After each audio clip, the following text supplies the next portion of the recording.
है उसमें? बस ये हमारी तरफ से एक छोटा सा प्रयास है, क्योंकि हम लोग इस एरिया को बहुत सारे पेशेंट्स आते हैं, केटर करते हैं, तो हमें वहाँ पे ऐसे लगता होता है कि बहुत सारे पेशेंट्स को इवन दिल्ली तक पहुँचने में भी परेशानी होती है, और हमें लगता है छोटी प्रॉब्लम है जिसका वहीं पे हल हो सकता है। तो इसलिए फिर उसके बाद में हॉस्पिटल ने डॉक्टर साहब को कांटेक्ट किया और उन्होंने काइंडली एग्री किया कि ठीक है कि हम लोग आपको प्लेटफॉर्म और जगह देते हैं। तो भी हम लोग हर दूसरे बुधवार को गुरु नानक हॉस्पिटल में आते हैं। तो जो भी छोटी मोटी प्रॉब्लम या मेजर थोड़ी भी मॉडरेट लेवल की जो भी, तो उसको हम यहीं पे हल करने की कोशिश करते हैं। उसके अलावा जब कुछ नहीं होता है तो फिर पेशेंट की जैसी अफोर्डेबिलिटी है उसके हिसाब से फिर हम उसको गाइड करते हैं कि उसको किधर क्या करना चाहिए। ओपीडी जो रहेगी वो कब तक रहेगी, कितने बजे से रहेगी? हर महीने अभी हमने टू स्टार्ट भी देख करी है, बट हो सकता है अगले 2-3 महीने बाद हम इसको महीने में 2 बार कर दें। और ये हर दूसरे बुधवार तो अभी हमने चालू किया ही है, जिसके अंदर 2 से 3 घंटे के लिए हम लोग अस्पताल में अवेलेबल होंगे, और यदि जरूरत लगी तो उसको बढ़ा देंगे। ये लगातार ये बढ़ते जा रहे हैं, लक्षण भी बढ़ते जा रहे हैं, इनको कम कैसे किया जाए, क्या कहेंगे? तो उसके लिए इंसान को खुद से बात करनी पड़ेगी, जगना पड़ेगा। कुछ भी अंधाधुंध में जो हम किए जा रहे हैं वो ठीक नहीं है। हमारी जो फूड हैबिट है वो ठीक नहीं है।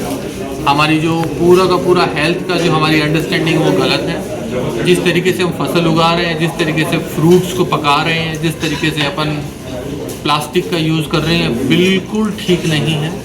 और जो सब कुछ जानवर खा रहे हैं, फिर उन्हीं से वाटर टेबल से वो पानी पी रहे हैं, उन्हीं से वो फ्रूट बन के आ रहा है, उन्हीं से सब्जी बन के आ रही है, वही वो दूध पी रहा है। तो दूध वाले उसको लगता होता है कि मैं दूध में पानी नहीं मिलाया, मेरे बच्चे को मैंने प्योर दिया है, बट उसकी गाय भैंस वही पानी पी रही है जिसमें पानी मिला के वो हमें खिला रहा है। तो ये हमारे को ह्यूमन क्रिएटेड है, ये प्रकृति ने नहीं क्रिएट किया, ये इंसान ने क्रिएट किया, और हमें ही इसको ठीक करना पड़ेगा। हमें ही हमारी हैबिट्स को कंट्रोल करना पड़ेगा, अदरवाइज ये ठीक नहीं होगा। आपने सराहनीय कार्य किया है कि दिल्ली में नहीं जाना पड़ेगा, अब यहीं सारी सुविधाएं मिली, उसको लेकर बरेली वासियों के लिए क्या कहेंगे? सिर्फ एक ही चीज़ कहनी है कि आपको जो भी प्रॉब्लम है बच्चों को 18 साल तक लेके, और यदि आपके डॉक्टर कहते हैं कि आपको एज 18 साल से ऊपर है लेकिन आपको पीडियाट्रिक प्रॉब्लम है, तो आप हमारे पास आइए। कुछ भी प्रॉब्लम हो, किसी भी तरीके की हो, हम आपके साथ बैठेंगे, आपके साथ डिस्कस करेंगे, उसका जो भी हल बेस्ट अवेलेबल होगा वो आपको बताएंगे। तो घबराइए नहीं, जैसी भी सिचुएशन है आप हमारे साथ आके शेयर करिए। We are there to help you, करेंगे आपकी सहायता जितनी हो पाए। कौन से हॉस्पिटल में आप सेवा देंगे? और ये हम लोग गुरु नानक हॉस्पिटल के अंदर है। टाइमिंग क्या रहेगी सर इसकी? ये अभी हमने डिसाइड किया 12 से 2-3 जितने भी मरीज हैं उनके साथ। ओपीडी का चार्जेस वगैरह सर क्या रहेगा इसका? 600 रुपीज़ पर पेशेंट। अब टोटल कितना खर्च, इसमें बात की जाए कितना खर्चा आता है हमारे किस चीज़ का? टोटल पूरा इसमें ट्रीटमेंट में? ट्रीटमेंट में पूरा किस चीज़ का? कैंसर वाले का कैंसर ट्रीटमेंट में बात करें वो हर कैंसर में अलग तरीके का, कम से कम ब्लड कैंसर 5 से 6 तरीके का होता है।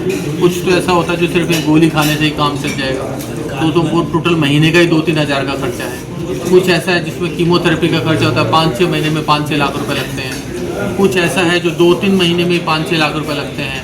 यदि बोन मैरो ट्रांसप्लांट की जरूरत होती है तो हमने आपको पहले बताया था 100% मैचिंग है तो वो 14-15 लाख रुपए में होता है, 50% मैचिंग है तो वो 1-2 लाख रुपए एक्स्ट्रा लगते हैं, और ऑटोलोगस ट्रांसप्लांट है तो वो 8-10 लाख रुपए में होता है। तो ये निर्भर करता है कि कौन सी बीमारी है और उसको क्या ट्रीटमेंट की जरूरत है। जिसमें ज़्यादा खर्चा होगा, क्या आपके द्वारा भी कुछ डिस्काउंट होगा या फिर कोई बड़ी राहत मिलेगी? हाँ, वो हॉस्पिटल करता होता है ऐसी सिचुएशन के अंदर, हम लोग भी हमारी तरफ से करते होते हैं। लेकिन ये समझने की जरूरत है कि कोई पेशेंट है उसको आईसीयू में जाना है, आईसीयू का एक डेफिनेट कितनी भी सहायता है, एक डेफिनेट अमाउंट की जरूरत पर डे होती ही है, उसके बिना वो केयर रन नहीं हो सकती होती है। तो अस्पताल और हम कितनी भी करें, लेकिन यदि बहुत इंटेंसिव सिचुएशन हो जाती है तो फिर हमें भी सहायता की जरूरत पड़ती है। आयुष्मान कार्ड या कोई सेवा होगी?